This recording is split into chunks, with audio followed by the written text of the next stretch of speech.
The beginning of wisdom, a reverence beyond fear. Is it fear truly that unlocks wisdom's door, or is it something deeper, a profound reverence for something far greater than ourselves? This question has echoed through the ages, challenging thinkers, philosophers, and spiritual seekers alike. The ancient proverb declares, "The fear of the Lord is the beginning of wisdom." But what does this mean for us today, in a world often seeking knowledge without acknowledging any higher power?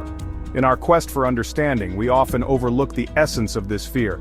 This fear is not the trembling dread of a child facing the unknown. It is not the paralyzing terror of punishment.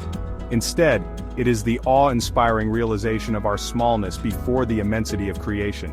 It is the humbling recognition of a power beyond our comprehension, a power that both sustains and can obliterate. In our modern world, we are surrounded by technology and information. We are constantly connected, yet often feel disconnected from the deeper truths of existence. This fear, this reverence compels us to pause and reflect. It urges us to listen when the universe whispers its secrets. It is the beginning of wisdom because it forces us to acknowledge that we do not know everything. It opens our minds to the possibility of something greater, something beyond our limited human understanding. This reverence is not about submission to a higher power out of fear of retribution, but about recognizing our place in the grand tapestry of life. Imagine standing on the edge of a vast canyon, feeling the wind rush past you, or gazing up at the night sky filled with countless stars. These moments of awe remind us of our smallness and the grandeur of the universe. They inspire a sense of wonder and curiosity, driving us to seek wisdom and understanding. This reverence is a call to humility. It is a reminder that we are part of something much larger than ourselves. It is an invitation to explore the mysteries of existence with an open heart and mind. It is the beginning of wisdom because it encourages us to question, to seek, and to grow. In this reverence, we find a deeper connection to the world around us. We become more attuned to the rhythms of nature, the cycles of life, and the interconnectedness of all things. This awareness fosters a sense of responsibility and stewardship, urging us to care for the planet and each other. This is the fear that compels us to listen when the universe whispers its secrets. It is the beginning of wisdom because it forces us to acknowledge that we do not know everything. It opens our minds to the possibility of something greater, something beyond our limited human understanding. As we meditate on these thoughts, we realize that wisdom is not just about acquiring knowledge. It is about cultivating a deep sense of reverence and respect for the mysteries of life. It is about embracing the unknown with courage and curiosity and allowing ourselves to be transformed by the journey. So, let us embark on this journey with open hearts and minds. Let us seek wisdom, not out of fear, but out of a profound reverence for the beauty and complexity of existence. In doing so, we may find that the beginning of wisdom is indeed a reverence beyond fear. Echoes of the divine fearing God through the ages. Throughout history, across cultures, the concept of fearing a higher power has been woven into the fabric of human experience. This fear, often misunderstood, is not merely about trembling in the face of divine wrath. It is a profound respect, a recognition of the vastness and mystery of the universe and our place within it.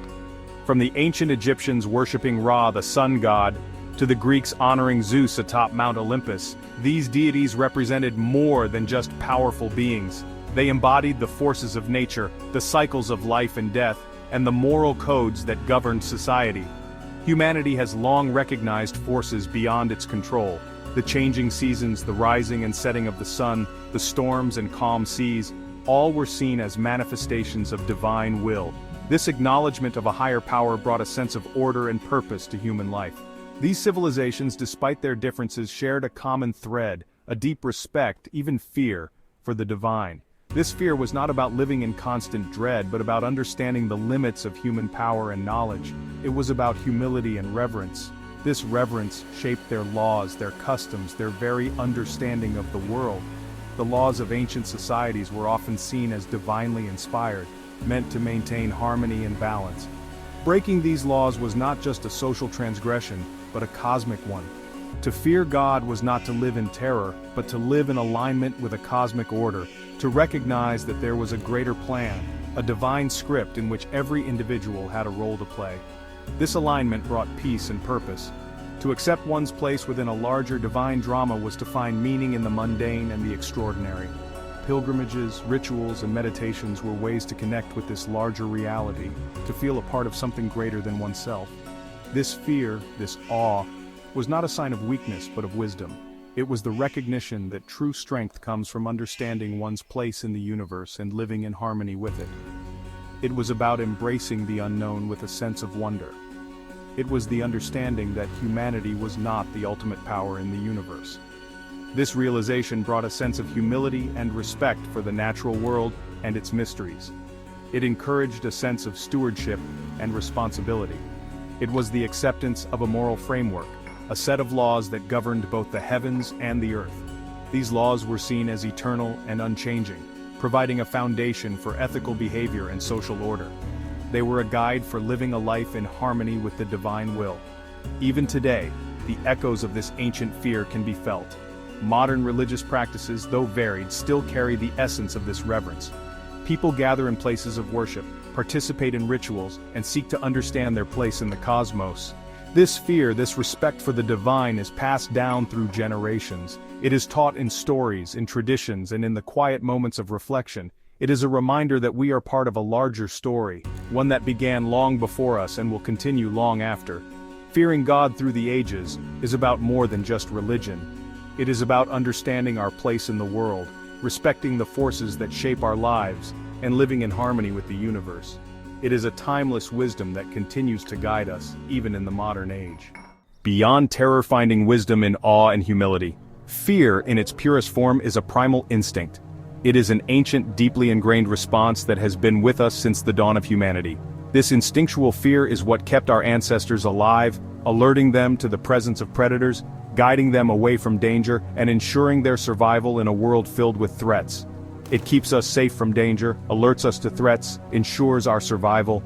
This kind of fear is immediate and visceral, a reaction to the unknown and the potentially harmful.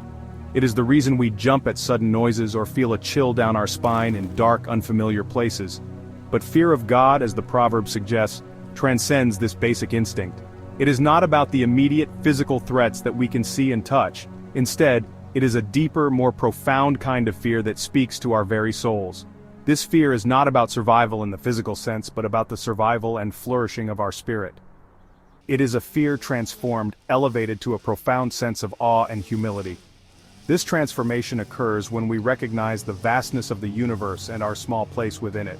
It is the realization that there is something much greater than ourselves, something that commands our respect and reverence.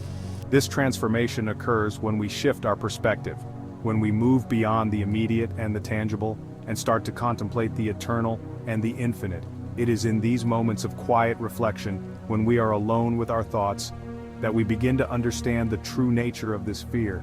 We move from a fear of punishment to a fear of disappointing, of failing to live up to the expectations of a loving but just Creator. This is a fear that is rooted in love and respect, rather than in dread and anxiety. It is the fear of a child who wants to make their parent proud, the fear of a student who wants to honor their teacher.